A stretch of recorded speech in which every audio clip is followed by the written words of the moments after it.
लेकिन आज एक यादव को गालियां दी जा रही हैं। जानते हैं क्यों? क्या ये संजय यदुवंशी रंगदारी गुंडा मवाली वाले गाने गाकर असली यादव हो गया?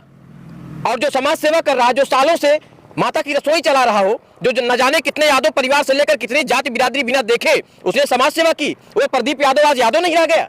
आप उसे गालियां दे रहे हैं। जो मुझे गालियां दे रहे हैं और जो उस छपरी का समर्थन कर रहे हैं, जरा सोचिएगा कि जब आप सुबह अपने नौकरी पर जाते वक्त तैयार होकर घर से बाहर निकलेंगे और आपके दहलीज पर आपका बच्चा कहेगा आपसे कि खेला आर पार होए चाहे जो सरकार होए और मार दे गोली छितरा जा बातू, जब आपका 1, 2 साल, 2.5 साल, 3 साल का बच्चा आपको ये गाना गाएगा तो सोचिए आपके दिल पर क्या बीतेगा। अगर ये आज के नए युवा पीढ़ियों को अगर उत्तेजित कर रहा है तो उससे अपराध नहीं बढ़ रहा है, ये साइबर क्राइम के दायरे में नहीं आता है। और अगर आता है तो इस सरकार के नुमाइंदे और शासन प्रशासन के लोगों ने अभी तक क्या किया है? मैं तो कहता हूं कि ये कहता है कि रंगदारी के भूत उतर जाए ना, तो पहले इसी का भूत उतार दीजिए।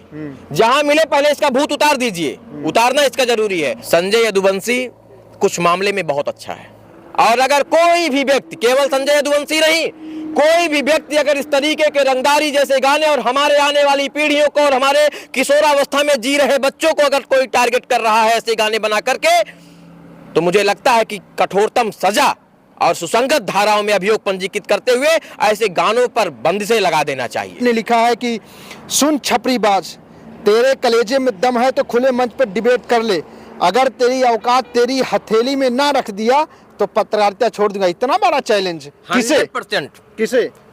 वही छपरी को। अपराध की खेती में उपज पैदा कर रहा है, तो मुझे लगा कि इसके अपराध की खेती को बिना और देर किए बंजर बना देना चाहिए और उस बंजर बनाने का काम मेरे द्वारा किया जाएगा। अरे कागज लेके घूम रहे जिसमें मुकदमा जैसे कुछ लिखा दिखाई पड़ रहा है। ये अपराधी के आपराधिक इतिहास है।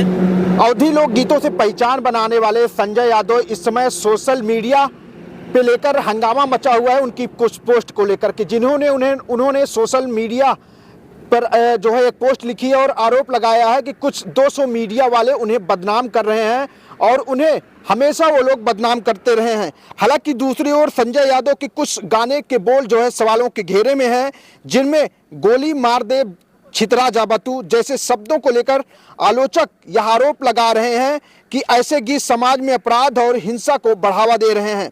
तो क्या सोशल मीडिया पर सिंगर को जो निशाना बनाया जा रहा है, जिस पर वो आरोप लगा रहे हैं, क्या यह सही है या गलत?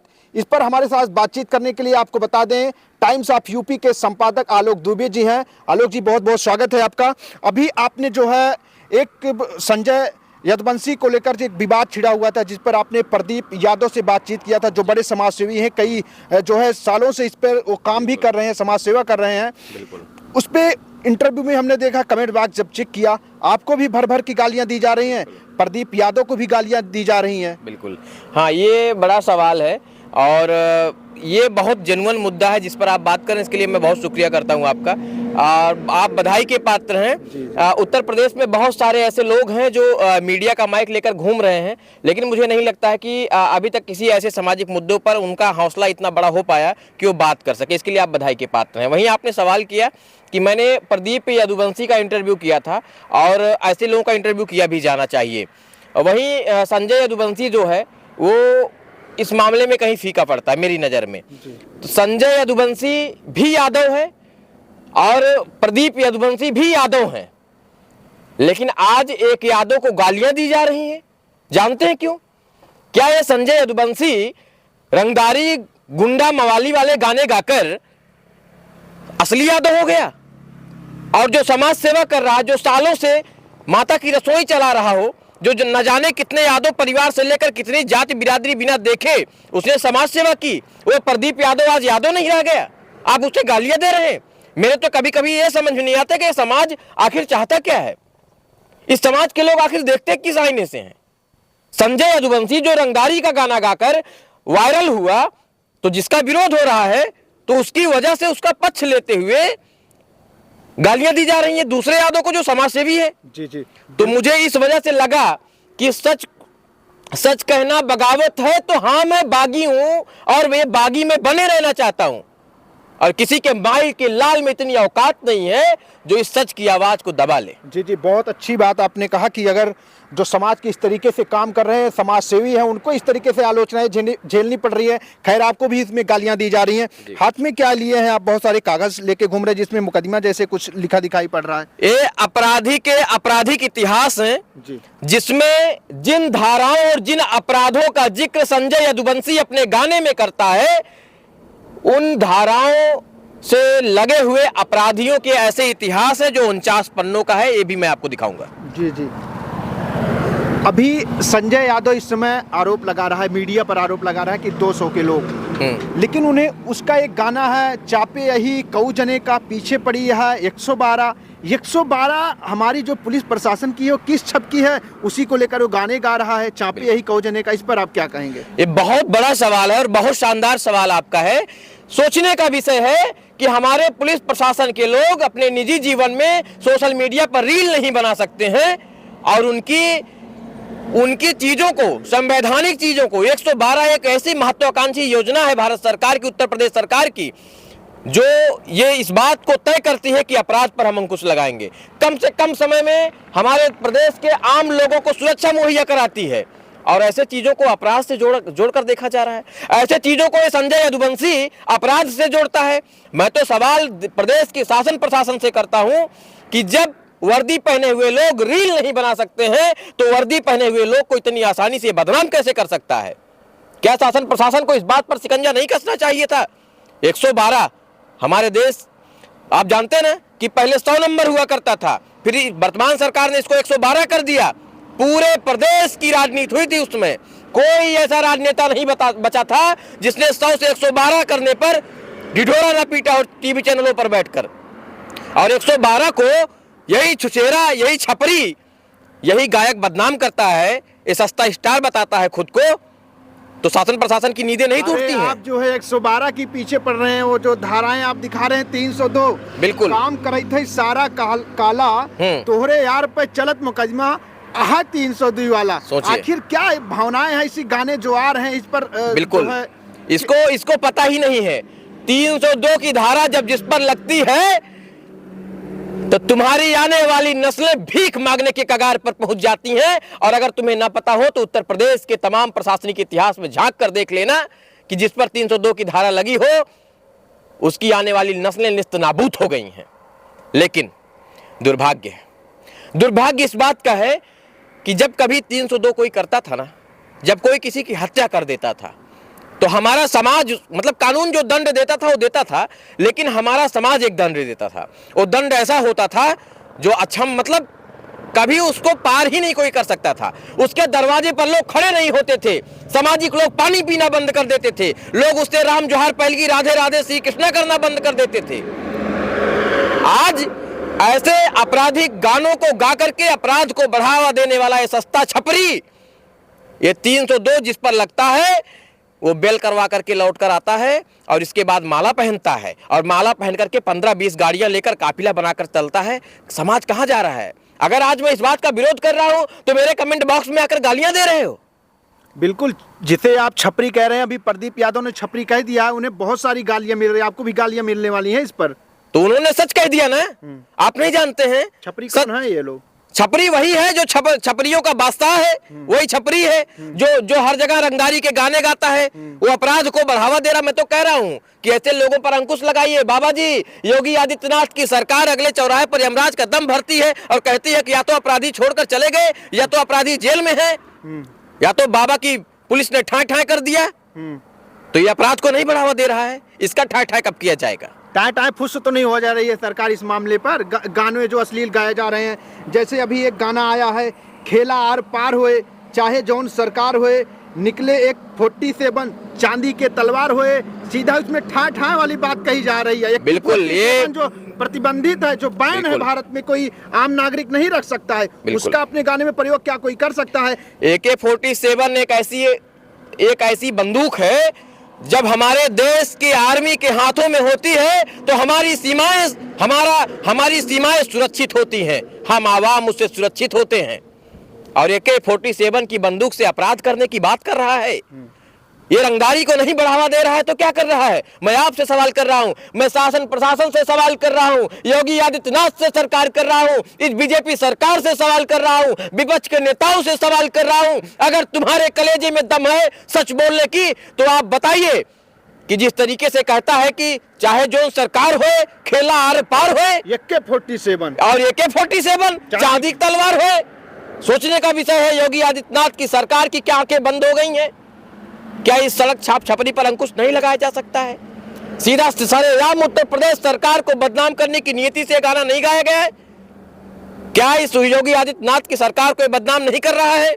सीधा कहता है चाहे जो सरकार हो, सीधा खेला आरो पार हो जाए, AK-47 चलाएगा। एक तरफ योगी कह रहे हैं कि गुंडे या तो प्रदेश छोड़कर भाग गए या माफियाओं को मिट्टी में मिला। तभी तो सवाल है ना, तभी तो सवाल है कि इनके सरकार के नुमाइंदे ढिढोरा पीटते हैं कि हमने अपराधियों को भगा दिया और सरेआम में अपराधियों की खेती कर रहा है, ये रंगदारी कर रहा है, ये रंगदार पैदा कर रहा है, ये अपराधी पैदा कर रहा है। क्या इनकी सरकार साइबर अपराध पैदा हो रहा है इसमें? बिल्कुल साइबर क्राइम, बहुत शानदार बात आपने कही। इसके पहले क्राइम बहुत, आज के 10-15 साल पहले क्राइम जो है बहुत सरेआम होता था, ऑफलाइन होता था, बिल्कुल ऑफलाइन होता था, और एक क्राइम ऐसा हो गया जो अब साइबर क्राइम है। तो क्या अगर ये आज के नए युवा पीढ़ियों को अगर उत्तेजित कर रहा है तो उससे अपराध नहीं बढ़ रहा है? ये साइबर क्राइम के दायरे में नहीं आता है? और अगर आता है तो इस सरकार के नुमाइंदे और शासन प्रशासन के लोगों ने अभी तक क्या किया है?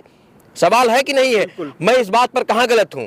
लोग बहुत सारे मेरे ऊपर सवाल खड़े कर रहे हैं, लेकिन ये सच की लड़ाई है और ये सच की लड़ाई यूं ही जारी रहेगी। अभी आपने सुबह एक वीडियो डाला जिसमें एक बच्चा है, उसके आप गाने सुनने के लिए कहते हैं तो गाना सुनाता है, बोलता है हम डीजे पे गाना बजता है, खूब सुनते हैं, वहां सुना है। लेकिन उससे आपने जब टेबल सुनने की बात कही, बच्चा टेबल नहीं सुना पाया। इतना बड़ा चिंता का विषय है, बच्चों का भविष्य कैसा हो रहा है? बिल्कुल, मैं तो ये सोच रहा हूं कि जब आज नहीं आने वाले समय में जब संजय यदुवंशी और उसके समर्थन करने वाले लोगों के बच्चे, आने वाली पीढ़ियां जब पैदा होंगी तो उनके हाथों में ये कलम किताब नहीं थमाएगा, ये संविधान की किताब नहीं थमाएगा, ये उनके हाथों में कट्टा थमाएगा, उनके हाथों में बंदूक थमाएगा, उनके हाथों में AK-47 थमाएगा, उनके हाथों में चांदी की तलवार थमाएगा और कहेगा कि जाओ खेला आर पार कर दो, चाहे जो सरकार होगी। तुम्हारा बाप अतीक अहमद की तरह छाती तान कर तुम्हारे सामने खड़ा हो जाएगा। आने वाली, इसके पहले हमारी सरकार ने न जाने कितने माफियाओं को मिट्टी में मिलाने का काम किया। इसने जितने गाने गाए हैं, मैं डंके की चोट पर ये बात कह रहा हूं महाराज कि इसने उन तमाम लोगों को बढ़ावा देने का काम किया है जिनको हमारी सरकार ने मिट्टी में मिलाने का काम किया है। उन लोगों जो अपराध वो अपनी जमाने में किया करते थे, उस अपराध को ये गा रहा है। अच्छा, क्या ये अगर आप उसने गाना गाया है कि जहिया रडारे पे आ जा बतू, मार देव गोली छितरा जा बतू, इस पे अगर हम सवाल करेंगे 200 मीडिया वाले बिकाऊ हो जाएंगे, इस तरीके की बातें आ रही हैं। और इस गाने पर आप कहेंगे जहिया रडारे पे आ जा बतू, मार देव गोली छितरा जा बतू, क्या मतलब है ऐसे गानों का? क्या जरूरी है समाज के लिए? देखिए, बड़ा दुर्भाग्य का विषय है, हमारे मीडिया के साथी बहुत अच्छे हैं और बहुत लड़ाई लड़ते हैं, लेकिन ऐसी चीजों पर उनकी खामोशी उसकी बातों की मौन स्वीकृति देती है। और उन्हें पता होना चाहिए कि आज जब आप पर सवाल खड़े किए जा रहे हो, जब आपको 200 रुपए में तौलने की बात की जा रही हो, तो ऐसे छपरियों के जुबान पर लगाम लगवा देना चाहिए। आपकी कलम में वो ताकत है, लेकिन आज खामोश हैं लोग, मौन स्वीकृति दे रहे हैं। दुर्भाग्य का विषय है। और आपने एक चीज और जोड़ा कि जब कहा कि मार दे गोली छितरा जावा तू, जिन्होंने किसी को गोली मारी हो उनकी परिस्थितियों को देख लेना। पता नहीं शाम को उनकी अग्नैया में रखा हुआ चूल्हा गर्म होता है कि नहीं होता है, उनके घर का तावा गर्म होता है कि नहीं होता है, ये पता करना। हमारे शासन प्रशासन और हमारे नियम कायदे कानून संविधान तमाम धाराएं अनुच्छेद बनाकर ये बताती है कि अपराध करोगे तो तुम्हारी आने वाली नस्लें बर्बाद हो जाएंगी, और ये अपराध को बढ़ावा दे रहा है। उसका एक गाना और आया था, बदमाश की गाड़ी आई। मतलब ये बदमाश की गाड़ी आई का क्या मतलब है? और बदमाशी गाड़ी मतलब एक तरफ जहां योगी कह रहे हैं बदमाश या तो छोड़ के भाग गए या तो मिट्टी में मिल गए, वहां पर सीधा खुल्लम खुल्ला गाना आ रहा है, बदमाश की गाड़ी आई। बिल्कुल, अगर ये कह रहा है कि बदमाश की गाड़ी, तो मैं तो कह रहा हूं कि हमारे देश में न जाने कितने से नेता और सम्मानित लोग हैं जो उस गाने में गाड़ियां दिखाई गई हैं, उन गाड़ियों को लेकर लोग चलते हैं। तो क्या हम कह दें कि स्कॉर्पियो बदमाश की गाड़ी होती है? मैं कह नहीं रहा हूं, मैं सवाल खड़े कर रहा हूं, समझिएगा मेरी बात को। तो जितने सम्मानित लोग ऐसी गाड़ियों को लेकर चलते हैं, क्या वो बदमाश की गाड़ियां हैं? सवाल तो पहले ये है। दूसरा ये है, इसकी सच्चाई बता दूं आपको, अभी प्रदीप यदुवंशी से भाड़े की गाड़ियां ये लेकर गया था और वहां जब भाड़े पैसा भी नहीं दिया, पैसा भी नहीं दिया और 50,000 से ज्यादा उस गाड़ी में नुकसान हुआ, जो गाड़ी से चक्के से नीचे रेत उड़ाई जा रही थी, जिसमें कह रहा था कि चक्का घूमे और रेत में घूमे तो पता नहीं क्या क्या बोल रहा था। उसमें उनका क्लच प्लेट भर गया महाराज, उन्हीं से बाकी हो गया और उन्हीं से बागी हो गया, सोचिए। अच्छा, एक गाना और आया था, क्योंकि जो है सोशल मीडिया पर वो बातें कर रहा है, 200 मीडिया की बातें कर रहा है, उसके गानों को हम जब ढूंढने और तलाशने के प्रयास किए कि कौन कौन से गाने हैं जो खूब सोशल मीडिया पर वायरल हो रहे हैं, लोग खूब सुन रहे हैं। रंगदारी वाला भूत, ऐसा गोली मारब घर में मूत निकल जाए। संस्कारवान है, संस्कार बोल रहे हैं ना, इसके संस्कार इसका चौकर रहा है, संस्कार इसका चिल्ला रहा है ना। मैं तो कहता हूं कि ये कहता है कि रंगदारी के भूत उतर जाए ना, तो पहले इसी का भूत उतार दीजिए, जहां मिले पहले इसका भूत उतार दीजिए, उतारना इसका जरूरी है। और मुझे भरोसा है अपने जिले के शासन प्रशासन पर, चूंकि मैं सुल्तानपुर का रहने वाला हूं और सुल्तानपुर का ये भी है, और मेरे यहाँ के पुलिस अधीक्षक महोदय, मेरे यहाँ के जिलाधिकारी महोदय, हालांकि कल कुछ लोगों ने इस बात का ज्ञापन दिया है, तो मैं तो कहता हूं कि पहले इसकी रंगदारी का भूत उतार देना चाहिए। और बाकी इसने आगे जो कहा है ना, ये जिनके मुंह निकालने की बात कर रहा है ना, जिस दिन सही में सामना हो जाएगा ना, तो मैं तो ये नहीं कहूंगा कि इसका मुंह तो निकल आएगा, लेकिन छठी का दूध जरूर याद आ जाएगा। अच्छा, संजय यादव की अच्छाइयाँ भी आपको कुछ नजर आती हैं? सब उसके जो गाने हैं सब मतलब समाज के सुनने लायक नहीं है, अराजक जो है। बहुत शानदार सवाल पूछा है। जो लोग मुझे गालियां दे रहे हैं, जरा सच्चाई को दिल थाम कर सुनिएगा और अपना कलेजा थाम लीजिएगा। संजय यदुवंशी कुछ मामले में बहुत अच्छा है, बहुत शानदार है, छोटे भाई जैसा है, लेकिन जब जो छोटा भाई अपराध को बढ़ावा देने लगे, जब लोगों के सम्मान से खेलने लगे, तो उसका विरोध किया जाना बहुत जरूरी होता है। संजय यदुवंशी कॉमेडी बहुत शानदार बनाता है, बहुत बेमिसाल बनाता है, उसकी कॉमेडी लाजवाब है। मतलब ये समझिए कि जैसी थीम और जैसी स्टोरी पर कॉमेडी वीडियो बनाता था, बहुत सारे लोग प्रदेश में बनाए, लेकिन आज तक कोई वैसा बना नहीं पाया। इस वजह से मुझे उसकी वो चीजें अच्छी लगती हैं, वो बहुत शानदार तरीके से कॉमेडी वीडियो बनाता है। मतलब कॉमेडी वीडियो बनाए वो ठीक है। हाँ, वो बनाए बढ़िया है, अच्छा है। मैं तो कह रहा हूँ कि जो तारीफ के काबिल है उसकी तारीफ की जाएगी। उसका संघर्ष मुझे अच्छा लगता है, उसने संघर्ष किया, लेकिन अब यार तुम रोजी रोटी के लिए और अपने परिवार की गरीबी को दूर करने के लिए पूरे समाज को अपराधी बनाने लगोगे। समाज के बच्चों को बहुत बड़ी बात बताने जा रहा हूँ, और तमाम यादव के समाज के द्वारा, यादव समाज के बहुत सारे ऐसे लोग हैं, उनके द्वारा जो मुझे गालियाँ दी जा रही हैं, मैं आपको बताऊँ ये वायरल क्यों हुआ? वायरल होने की वजह जानते हैं? यादव समाज ने ही इसको वायरल किया, यादव समाज के लोगों ने इसको वायरल किया, और ये बहुत शानदार है। इस समाज का, ये अपने समाज के प्रति एकजुट है, ये एकजुट होकर इसका साथ दिए, इसको इन्होंने वायरल किया, इन्होंने इसको स्टार बना दिया। एक स्टेनली हॉल हैं, वैज्ञानिक हैं, मनोवैज्ञानिक हैं, उन्होंने कहा था कि किशोरावस्था तूफान की अवस्था होती है, इसमें जो किशोर होता है विचलित हो सकता है, वो अपने माता पिता से भी अपने हक अधिकार के लिए लड़ जाएगा, उसे अपने माता पिता की भी पहचान उस वक्त अपने अधिकार के लिए नहीं होती है, उसे लगता है कि मैं जो कर रहा हूँ वही सही कर रहा हूँ। और ऐसे समय में लोग कहते हैं कि किशोरों को अध्यात्म की तरफ ले जाना चाहिए, अच्छी बातों की तरफ ले जाना चाहिए, है ना, और ऐसे ही उम्र के लोगों को अपने गानों से टारगेट कर रहा है।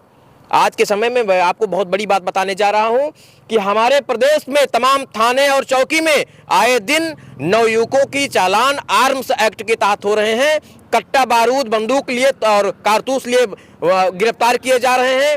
नए उम्र की पीढ़ी के बच्चों को जान रहे हैं ऐसे गाने की वजह से। आप मानते हैं ऐसे गाने जिम्मेदार हैं उसके? बिल्कुल 110%। और अगर कोई भी व्यक्ति, केवल संजय यदुवंशी नहीं, कोई भी व्यक्ति अगर इस तरीके के रंगदारी जैसे गाने और हमारे आने वाली पीढ़ियों को और हमारे किशोरावस्था में जी रहे बच्चों को अगर कोई टारगेट कर रहा है ऐसे गाने बना करके, तो मुझे लगता है कि कठोरतम सजा और सुसंगत धाराओं में अभियोग पंजीकृत करते हुए ऐसे गानों पर बंदिशें लगा देना चाहिए। ऐसे गानों को प्रतिबंध होना बिल्कुल होना चाहिए, मांग करता हूं इसके लिए मैं। अभी हम आपका सोशल मीडिया अकाउंट चेक कर रहे थे, जिसमें आपने लिखा है कि सुन छपरीबाज, तेरे कलेजे में दम है तो खुले मंच पर डिबेट कर ले, अगर तेरी औकात तेरी हथेली में ना रख दिया तो पत्रकारिता छोड़ दूंगा। इतना बड़ा चैलेंज किसे? 100%। किसे? वही छपरी को, उसी छपरी को जो हमारे किशोरों को टारगेट कर रहा है। आज नए उम्र और यादव समाज में ना बहुत सारे लोग हैं मुझे बहुत प्रेम स्नेह देते हैं, बहुत प्यार करते हैं मुझे, उन्हें पता है कि मैं उनके आने वाली पीढ़ियों के लिए लड़ रहा हूं, इस वजह से उनका प्रेम मिलता है। पढ़े लिखे समाज के लोग मुझे बहुत स्नेह दे रहे हैं और हमारे यादव समाज ही नहीं पूरे समाज के नवयुवकों को जिस तरीके से टारगेट कर रहा है ना, मैं कह रहा हूं कि अगर इसके कलेजे में दम हो, अगर इसमें औकात हो, हिम्मत है, तो अपनी छपरी बाजी से दूर हटकर 1-to-1 डिबेट कर लो। तुम्हें छठी का दूध न याद दिलाया और तुम उसी मंच से नंगे पैर तुम्हें न उतरवा दिया तो मेरा भी नाम आलोक दुबे नहीं, और पत्रकारिता करना उसी दिन खूंटी में टांग दूंगा। छोड़ देंगे आप पत्रकारिता? पक्का छोड़ देंगे, डिबेट तो करके दिखाए। एक पोस्ट और आपने किया है जिसमें लिखा है बिना म्यूजिक के इस गाना गवाओ, इससे गाना गवाओ, इससे अच्छा तो गधे का ढेंचू ढेंचू लगेगा, भरोसा ना हो तो छपरी करके देख लो। मतलब ये सारा इलेक्ट्रॉनिक चीजों का उपयोग करके आवाजों को खूबसूरत बनाया जा रहा है। बिल्कुल बिल्कुल, आप गवा के, यकीन नहीं है गवा के देख लीजिए। मुझे लगता है कि इससे ज्यादा काबिल तो हमारे देश का वो गधा है जो धोबी के कपड़े अपनी पीठ पर लाद करके घाट तक पहुंचाता है और धोबी की जीवन यापिका चलवाता है। लेकिन ये जिस तरीके के गाने गा रहा है उससे हमारे देश की आने वाली पीढ़ियां बर्बाद हो रही हैं, अपराध की तरफ ढकेली जा रही हैं, इसलिए नाकाबिल है, उस गधे से भी ज्यादा नाकाबिल है। अगर गायक की ही बात हो रही है तो आपको सबसे अच्छा गायक कौन लगता है? किसके गाने आप सुनते हैं? मैं तो हिंदी गाने सुनता हूं और भोजपुरी में भी बहुत सारे ऐसे गाने गाए गए। शारदा सिन्हा जिस देश की अमानत हो, जिस देश में अवधि के न जाने कितने कलाकार और कविराज हो, जिस देश को, जिस अवधि को हमारे बाबा संत तुलसीदास ने बढ़ाया हो, जिस अवधि भाषा में हमारे देश, हमारे प्रदेश का पूज्य ग्रंथ रामचरितमानस लिखा गया हो, उस भाषा को तुम बदनाम करोगे? ऐसे लोगों की ऐसी की तैसी कर देना चाहिए। अवधि को क्या बढ़ाओगे आप? अवधि को ये बढ़ा रहा है। बाबा संत तुलसीदास ने अवधि को लिखा था, वो प्रणेता हैं, उन्होंने अवधि को पहचान दी, उन्होंने बताया कि हिंदी की बहन अवधि है और अवधि में कहेगा कि मुंह तो निकल जाए। अवधि यही सिखाती है, अवधि यही कहती है। इन छपरी बाजों से बहुत दूर है अवधि। अवधि जो है वो इनके समझ में नहीं आएगा, इन्हें पता ही नहीं है कि अवधि है क्या। अवधि में हमारे देश का पूज्य ग्रंथ लिखा गया है, रामचरितमानस। भगवान श्री राम मर्यादा पुरुषोत्तम जिनके आचरणों को वर्णन किया गया अवधि में। हम लोग सौभाग्यशाली हैं। और इस किस अवधि की बात कर रहा है? हमारी भाषा को बदनाम कर रहा है। और अगर ये बदनाम करना, इस पर अपने आप लगाम नहीं लगाया है ना, क्या करेंगे आगे आप? जो संवैधानिक लड़ाई होनी चाहिए उस संवैधानिक लड़ाई से ईंट का जवाब पत्थर से देने का काम करेंगे। गाने डिलीट होने चाहिए क्या जो इस तरीके के आए हैं? बिल्कुल होना चाहिए, बिल्कुल होना चाहिए। अरे भाई, ऐसे गाने जिसमें कहता हो कि खेला आरो पार हो, चाहे जो सरकार हो, तो क्या सरकार को नहीं देखना चाहिए कि उसकी सरकार को सरेआम एक छपरी चुनौती दे रहा है? कहता है कोर्ट कचहरी बाद में जावे, पहले 108 पे जावे। कोर्ट कचहरी न जा, पहले 108 पे जाए। मारपीट की घटना को अंजाम देता है। ये 108 जो एम्बुलेंस चलाई गई है कि हाँ, मतलब इसके लिए चलाई गई है। ये मारे और लेके जाए। हाँ, ये जाएगा, ये मारेगा। 108 अखिलेश यादव की सरकार की महत्वाकांक्षी योजना 108 थी, जिसे आगामी सरकारों ने बढ़ाने का काम किया है। मैं अखिलेश यादव से पूछना चाहता हूं कि आप बताइए कि ये आप ही के समाज का लड़का है, आप ही के समाज के लोगों ने इसे बढ़ाने का काम किया है, तो क्या आपने 108 इसके लिए बनाया था कि एक छपरी आएगा, गुंडागर्दी करेगा, लोगों के हाथ पैर तोड़ेगा, मारपीट करेगा, दंगा फसाद करेगा, और आपकी चलाई हुई 108 मारपीट में खाए हुए घायल हुए लोगों को अस्पताल पहुंचाने का काम करेगी?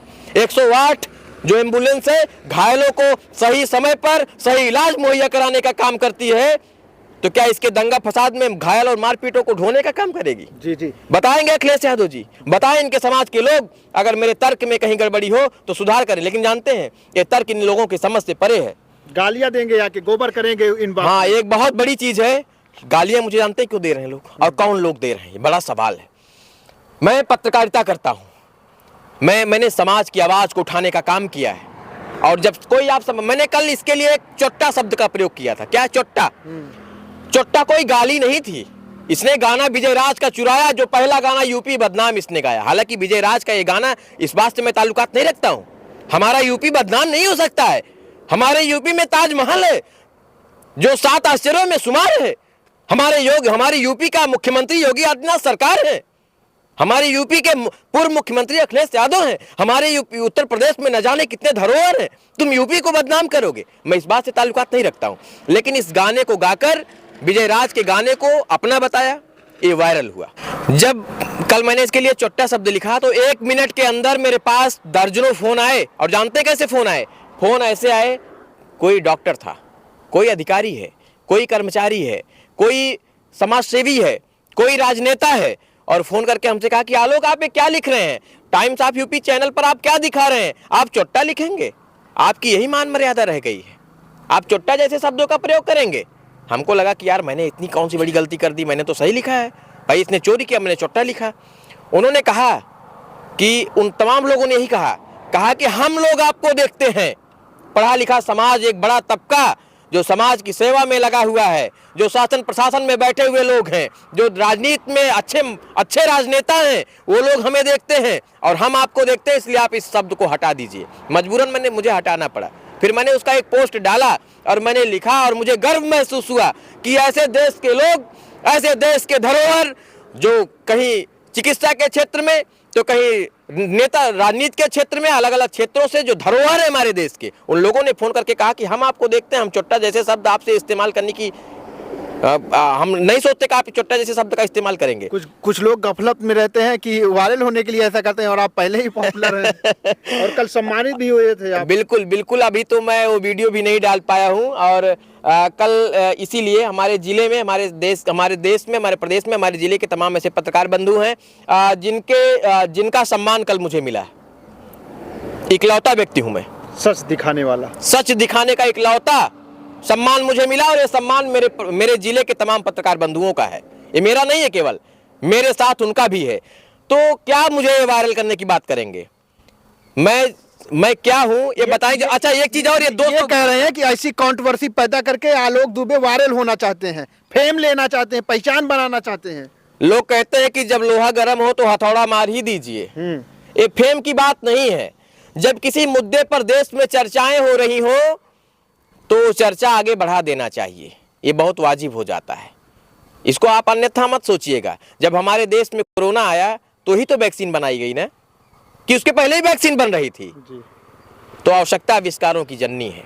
और जब ये लगने लगा कि ये हमारे देश के युवाओं को, किशोरों को अपराध की तरफ धकेल रहा है, अपराध की खेती में उपज पैदा कर रहा है, तो मुझे लगा कि इसके अपराध की खेती को बिना और देर किए बंजर बना देना चाहिए, और उस बंजर बनाने का काम मेरे द्वारा किया जाएगा। जो मुझे गालियां दे रहे हैं और जो उस छपरी का समर्थन कर रहे हैं, जरा सोचिएगा कि जब आप सुबह अपने नौकरी पर जाते वक्त तैयार होकर घर से बाहर निकलेंगे और आपके दहलीज पर आपका बच्चा कहेगा आपसे कि खेला आर पार होए चाहे जो सरकार होए और मार दे गोली छितरा जा बातू, जब आपका 1, 2 साल, 2.5 साल, 3 साल का बच्चा आपको ये गाना गाएगा तो सोचिए आपके दिल पर क्या बीतेगा। और अगर आपके दिल पर कुछ नहीं बीतेगा तो मैं मानता हूं कि आप इस समाज के अराजक तत्व है, उससे ज्यादा कुछ नहीं है। बिल्कुल बिल्कुल।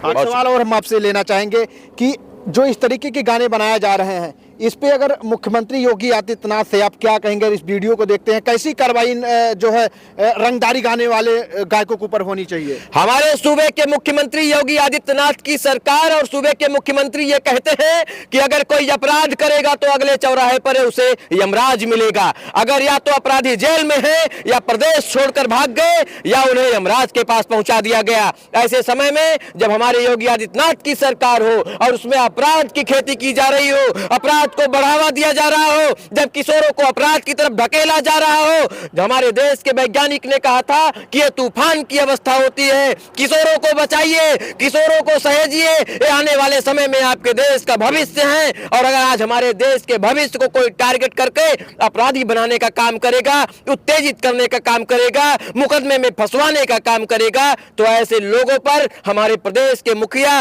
योगी आदित्यनाथ सरकार बहुत जल्द संज्ञान लेंगे और ऐसे लोगों पर नकेल कसने का काम करेंगे। आलोक जी, आपने अपना कीमती समय दिया और बातचीत किया, इसके लिए आपका बहुत बहुत शुक्रिया। सबसे ज्यादा शुक्रिया आपको कि आपने इस अहम मुद्दे पर बातचीत की। और जरूरी है, मैं तमाम अपने साथियों का आह्वान कर रहा हूं कि अगर समाज में कोई भी गलत काम हो, कोई भी गलत मुद्दा हो, तो आप उसका डंके की चोट पर विरोध करिए, जैसे हमारे जीबी न्यूज के भाई गुलशन तिवारी जी कर रहे हैं।